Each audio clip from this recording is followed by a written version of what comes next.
The termination letter arrived on a Tuesday morning, exactly 3 hours after I'd told my boss about the pregnancy. The timing wasn't coincidental.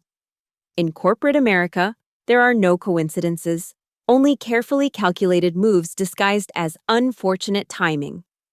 I stared at the crisp white paper in my hands. The words, immediate termination and restructuring blurring together through tears of rage. 7 years of 60-hour weeks, missed birthdays, and sacrificed weekends. All reduced to 2 paragraphs of legal jargon and a severance package that wouldn't cover my rent for 3 months. My name is Isabella Morgan, and this is the story of how losing everything led me to build something extraordinary. 3 months earlier, I had been the golden girl of Meridian Financial Services. At 28, I was the youngest senior analyst in the company's history, with a track record that made grown men in corner offices nervous. My quarterly reports consistently outperformed industry benchmarks, and my client retention rate was the stuff of legends around the water cooler. I lived and breathed numbers, market trends, and financial projections. My apartment was a shrine to ambition, awards lining the walls, financial journals stacked on every surface, and a laptop that never truly shut down. My social life was a series of networking events and client dinners, each relationship carefully cultivated to advance my career. But success at Meridian came with a price. The culture was toxic in that uniquely corporate way, all smiles and team-building exercises on the surface, with ruthless politics and backstabbing lurking beneath. Women were expected to work twice as hard for half the recognition. And pregnancy was treated like a character flaw rather than a natural life event. My direct supervisor, Marcus Kane, was a walking lawsuit waiting to happen. He'd risen through the ranks not through talent, but through strategic brown-nosing and a willingness to throw anyone under the bus for his own advancement. He had the kind of smile that never reached his eyes and a handshake that lasted just long enough to make you uncomfortable. The pregnancy wasn't planned. Neither was falling in love with David, the freelance graphic designer I'd met at a coffee shop near the office. He was everything I thought I didn't want. Artistic, spontaneous, and completely uninterested in climbing corporate ladders. But he made me laugh in ways I'd forgotten were possible. And for the first time in years, I found myself looking forward to something other than quarterly earnings reports. When the pregnancy test showed those 2 pink lines, my first thought wasn't about baby names or nursery colors. It was about how this would affect my career trajectory, my pending promotion, and the respect I'd fought so hard to earn. I spent 3 weeks crafting the perfect announcement strategy, timing it to coincide with the completion of a major project that would showcase my indispensability. I was naive enough to believe that competence would shield me from discrimination. The meeting with Marcus should have been routine. I'd requested a private conference under the guise of discussing my career development. His office was a testament to masculine insecurity, leather furniture, golf trophies, and a bookshelf filled with business biographies he'd never read but displayed like intellectual trophies. Isabella, come in. I hear you have some exciting news to share about your professional goals.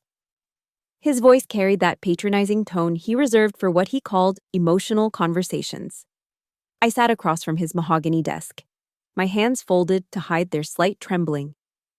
Actually, Marcus, I wanted to discuss my pregnancy and how we can structure my responsibilities moving forward. The change in his expression was instantaneous.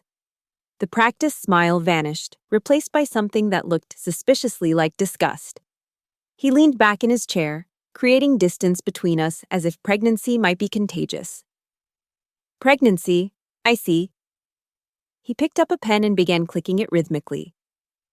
Well, that certainly changes things. I'm still fully committed to my work. I've researched our maternity leave policies, and I'm prepared to discuss coverage for my accounts during my absence. Marcus's laugh was sharp and humorless. Isabella, you know how demanding this industry is. Our clients expect consistency, reliability. They don't want to deal with someone who might be distracted. The conversation deteriorated from there. He questioned my commitment, suggested that motherhood and high-level finance were incompatible, and made several comments that would have made a sexual harassment lawyer salivate. But he was careful. never quite crossing the line into overtly illegal territory. I left that meeting with a sick feeling in my stomach that had nothing to do with morning sickness. 3 hours later, Human Resources called me into their office with the termination letter. The official reason was organizational restructuring. They'd eliminated my position, they claimed. Though I noticed they posted a job opening for a senior financial analyst the following week. The requirements were identical to my role, but the salary was $15,000 lower. My replacement was hired within a month. His name was Trevor Mitchell, a 26-year-old MBA graduate with half my experience and a resume that read like a trust fund baby's gap year. But he had one crucial qualification I lacked. He would never need maternity leave. The first few weeks after my termination were a blur of anger, self-pity, and legal consultations. Employment lawyers explained the difficulty of proving discrimination, the costs of litigation, and the unfortunate reality that companies had become sophisticated at hiding their true motivations behind legitimate-sounding business decisions. I spent my days in David's cramped studio apartment, surrounded by his artwork and the smell of acrylic paint, feeling like a stranger in my own life. My savings account dwindled while my belly grew. And with each passing day, the corporate world I'd once dominated felt further away. David tried to be supportive, but he didn't understand the depth of my loss. To him, a job was just a job, something you did to pay bills, not the foundation of your identity.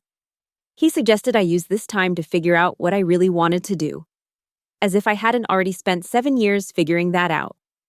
The turning point came during a particularly brutal bout of insomnia at 2 a.m. I was scrolling through LinkedIn, torturing myself with updates from former colleagues, when I stumbled across a post about the growing demand for independent financial consulting services. Small businesses, the article explained, were struggling to access the kind of high-level financial expertise that large corporations took for granted. The idea hit me like lightning. What if I could build something that served these underserved clients while competing directly with firms like Meridian? What if I could create a company that valued results over politics, talent over tenure, and treated pregnancy as a natural part of life rather than a career-ending diagnosis? I spent the next 6 hours researching market gaps, analyzing competitors, and sketching out a business plan on the back of David's sketch paper. By dawn, I had the foundation of what would become Phoenix Financial Consulting, a name I chose specifically for its symbolism of rising from ashes. The early days were a masterclass in bootstrap entrepreneurship. I worked from David's kitchen table, using my laptop and a determination that bordered on obsession. My first client was a small marketing agency that couldn't afford a big firm's retainer but desperately needed help with their financial planning. I charged them half of what Meridian would have demanded and delivered twice the value. Word spread quickly in the small business community, and within 3 months, I had a steady stream of clients who appreciated my accessibility and expertise.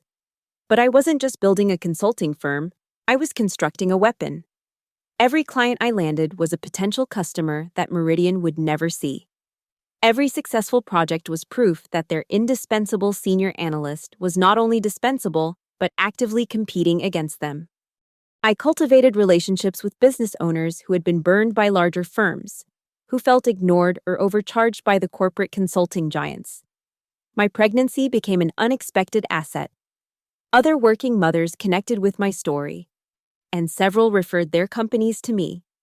I realized I'd tapped into a market that traditional firms had completely ignored, businesses owned or operated by women who understood the challenges of balancing career and family. The baby arrived on a snowy February morning, and I named her Hope. The irony wasn't lost on me that the pregnancy that had ended my corporate career had also inspired my entrepreneurial journey. I worked throughout my recovery, taking client calls between feedings and drafting proposals while Hope napped in her bassinet beside my desk. David proved to be an invaluable partner, not just romantically, but professionally. His creative background brought a fresh perspective to my analytical mind, and his designs elevated my presentations above the boring PowerPoint templates that dominated the industry. We made an unlikely team, the former corporate star and the bohemian artist, but our combined skills created something neither of us could have achieved alone. By Hope's first birthday, Phoenix Financial Consulting had grown from a kitchen table operation to a legitimate firm with 6 employees and a client roster that included several mid-sized companies. Our revenue for the year exceeded my former salary at Meridian by 40%, and our profit margins were significantly higher than industry standards. But financial success wasn't enough. I wanted vindication. The opportunity came through Linda Patterson, a former colleague who had left Meridian 6 months after my termination. She reached out during a particularly difficult period for the firm. They'd lost 3 major clients due to Trevor's incompetence, and Marcus was scrambling to retain business. "They're hemorrhaging money," Linda explained during our coffee meeting. "Trevor couldn't analyze his way out of a paper bag, and Marcus is too proud to admit he made a mistake. They're actually considering hiring external consultants to handle some of their overflow." The request for proposal arrived 2 weeks later. Meridian Financial Services was seeking a consulting firm to handle analysis for their second-tier clients, accounts that weren't large enough to justify their senior staff's attention, but too important to ignore. The project would involve exactly the kind of work I'd been doing for them for 7 years. I spent a week crafting the perfect proposal, not just perfect in terms of meeting their requirements, but perfect in its subtle demonstrations of superiority. I included case studies from my recent work, market insights they'd missed, and projections that highlighted their analytical blind spots. The presentation was scheduled for a Thursday afternoon in their main conference room, the same room where I delivered countless reports as their employee. I arrived 15 minutes early, wearing a tailored navy suit that projected confidence without arrogance. Hope was with David, but I carried a photo of her in my portfolio as a reminder of what I'd gained through this journey. Marcus was visibly uncomfortable when I entered the room. He'd clearly done his homework and knew exactly who I was, but corporate protocol demanded he treat me like any other potential vendor. The other committee members, including 2 senior partners I'd worked with for years, maintained professional facades while their eyes betrayed their curiosity about my transformation from employee to competitor. My presentation was flawless. I walked them through my proposed approach, demonstrated my understanding of their industry challenges, and presented fee structures that undercut their internal costs while maintaining healthy profit margins. But the real power move came during the Q&A session. "Ms. Morgan." Marcus's voice carried forced formality. "Your proposal is comprehensive. But our clients expect a certain level of institutional stability. How do we know your firm can handle the complexity of our requirements?" I smiled, the same professional smile I'd perfected during my years at Meridian. "That's an excellent question, Marcus. As you know, I spent 7 years handling exactly these types of complex requirements for this firm. My track record speaks for itself, and I'm confident that my team's fresh perspective and agile approach will deliver results that exceed your expectations." The room fell silent. Everyone present understood the subtext. I was reminding them that I'd been doing this work better than their current staff, and they'd made the mistake of letting me go. The questions continued for another 30 minutes, but I could see the decision forming in their faces. My proposal was superior, my credentials were unquestionable, and hiring me would solve their immediate problems while costing less than their internal alternative. I won the contract. The irony was delicious. Meridian Financial Services, the company that had fired me for being pregnant, was now paying me significantly more as an external consultant than they'd ever paid me as an employee. I was generating revenue for my own firm while solving problems their current staff couldn't handle. But the real satisfaction came from the quality of my work. Every report I submitted was better than anything Trevor could produce. Every client interaction demonstrated the expertise they'd thrown away. I was proving, day by day, that their decision to terminate me had been not just morally wrong, but strategically stupid. The relationship evolved over the following months. What started as a single project grew into an ongoing partnership. Meridian began routing more of their analytical work to Phoenix, and I found myself essentially doing the job of multiple senior analysts while building my own competing firm. Marcus was forced to smile and praise my work in status meetings, knowing that I was outperforming his hand-picked replacement. The senior partners began asking my opinion on strategic decisions, treating me with the respect they'd never shown when I was their employee. The ultimate vindication came during their annual client appreciation dinner. I was invited as a valued vendor, seated at a table with their most important clients. Marcus was forced to publicly acknowledge my contributions, introducing me as one of our most talented consulting partners. As he spoke, I thought about the termination letter, the 3 hours between my pregnancy announcement and my dismissal, and the assumption that motherhood would make me less capable. Here I was, 18 months later, being celebrated by the same people who had discarded me. But my revenge wasn't complete. I was still playing in their sandbox, still partially dependent on their business. True victory would require something more permanent. The opportunity came through an unexpected source. One of Meridian's biggest clients, a regional manufacturing company called Hartwell Industries, was growing frustrated with their service. The company's CEO, Patricia Hartwell, had built her business from the ground up and valued competence over corporate pedigree. During a project meeting, Patricia pulled me aside. "Isabella, I have to ask, why are we paying Meridian to coordinate work that you're actually doing?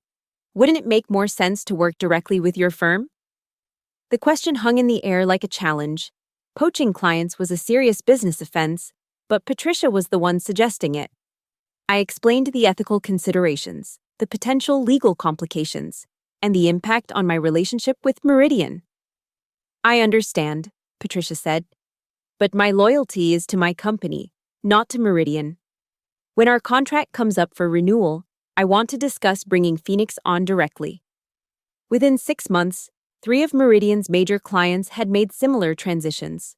They weren't stolen. They were choosing to work with the person who'd been actually servicing their accounts all along. My firm grew from a boutique consultancy to a legitimate competitor with the resources to take on larger, more complex projects. The growth allowed me to expand my team, hiring talented analysts who'd been overlooked or undervalued by larger firms. I built the kind of company I'd always wanted to work for, one that valued merit over politics, results over relationships, and treated employees as whole people rather than just resources. Marcus's downfall was swift and predictable. As Phoenix grew stronger, his division at Meridian grew weaker. The loss of major clients couldn't be hidden behind corporate spin, and his inability to replace my analytical capabilities became impossible to ignore. The news of his termination reached me through Linda, who'd remained connected to the corporate gossip network. "They gave him the same treatment they gave you," she reported with barely concealed satisfaction. "Called it restructuring, but everyone knows it was performance-based." I felt no satisfaction in Marcus's professional demise. By then, I'd moved far beyond the need for personal vindication. Phoenix Financial Consulting had become something larger than revenge. It was a testament to the power of resilience, determination, and the dangerous mistake of underestimating a woman's potential. 2 years after my termination, I received an unexpected phone call. The voice was familiar but subdued. It was Robert Meridian, the company's founder and CEO. He was calling personally, he explained, to discuss a potential acquisition of Phoenix Financial Consulting. "Isabella, I'll be direct. You've built something impressive, and we made a mistake letting you go. I'd like to explore ways we might work together again." The offer was substantial, enough to make me financially independent for life. They wanted to buy Phoenix, bring me back as a senior partner, and essentially undo the damage they'd caused to both my career and their own competitiveness. I listened to the complete proposal, asked thoughtful questions about structure and autonomy, and requested time to consider their offer. But my decision was already made. "Robert, I appreciate the offer, but I'm not interested in being acquired. Phoenix isn't just a business. It's a statement about the kind of company I believe in. I'm more interested in competing with you than joining you." The silence on the other end of the line was telling. He'd expected me to jump at the opportunity to return to the corporate world, to validate my success through their recognition. Instead, I was choosing to remain independent, to continue building something that reflected my values rather than their profit margins. "I respect your decision," Robert finally said, But I want you to know that what happened to you wasn't reflective of our company's values. Marcus acted independently, and we've made significant changes to prevent similar situations. His words were carefully chosen, legally safe, and completely inadequate. But I didn't need his apology or his acknowledgement of wrongdoing. I had something more valuable, proof that I'd not only survived their attempt to derail my career, but had thrived beyond their ability to control or contain. Today, Phoenix Financial Consulting employs 43 people across 3 offices. Our client roster includes Fortune 500 companies, emerging startups, and everything in between. We've been recognized by industry publications as one of the fastest-growing consulting firms in the region, and our employee satisfaction ratings consistently exceed industry benchmarks. Hope is now 4 years old, and she spends afternoons in our office daycare center, a benefit I instituted after experiencing firsthand how difficult it can be to balance career and family. She's surrounded by working parents who understand that professional success and personal fulfillment aren't mutually exclusive. The company culture I've built is everything Meridian's wasn't. We celebrate life events, support each other through challenges, and measure success not just by revenue, but by the positive impact we have on our clients and our community. Several of our employees are women who've faced similar discrimination, and watching them flourish has been more rewarding than any profit margin. But perhaps the most satisfying aspect of my revenge has been its completeness. I didn't just prove that firing me was a mistake. I demonstrated that it was a catastrophic strategic error that cost them millions in lost revenue, damaged their reputation, and ultimately strengthened their competition. Marcus never recovered from his termination. He struggled to find comparable employment, and his reputation in the industry was permanently damaged. I take no pleasure in his personal struggles, but I can't ignore the poetic justice of his situation. Trevor, meanwhile, lasted only 2 more years at Meridian before being quietly moved to a less demanding role. The position I'd once held was eventually eliminated entirely, with the work being distributed among multiple junior analysts who collectively cost more than I ever had. Meridian still exists, but they're a shadow of their former dominance. They've lost market share to more agile competitors, struggled to retain top talent, and developed a reputation for poor client service. Several industry analysts have cited their loss of key personnel, specifically mentioning my departure, as a contributing factor to their decline. The story of my termination has become something of a cautionary tale in corporate circles. It's whispered at industry conferences, shared in business school case studies, and used as an example of how discrimination can backfire spectacularly. I've been invited to speak at women's leadership conferences, where I share the lessons I learned about resilience, entrepreneurship, and the power of building something that reflects your values. But the most important lesson isn't about revenge or justice or even business success. It's about identity and self-worth. For years, I defined myself by my job title, my salary, and my position within someone else's organization. The termination forced me to discover who I was beyond those external markers of success. I learned that my value wasn't determined by Marcus's opinion or Meridian's assessment. My worth wasn't tied to their recognition or their approval. I was valuable because of what I could create, build, and contribute to the world, not because of what someone else was willing to pay me. The pregnancy that ended my corporate career gave me something more precious than any promotion or bonus ever could: the courage to build something truly my own. Hope became not just my daughter, but my inspiration. A daily reminder that some of life's greatest gifts come from its most unexpected challenges. As I write this, sitting in my corner office overlooking the city where I once begged for recognition from people who didn't deserve my talents, I'm reminded that the best revenge isn't destruction. It's creation. I didn't just get even with the people who wronged me. I built something that made their actions irrelevant. They fired me for being pregnant, thinking they were eliminating a liability. Instead, they created their most formidable competitor. They tried to end my career and ended up launching my empire. And that, perhaps, is the most satisfying revenge of all.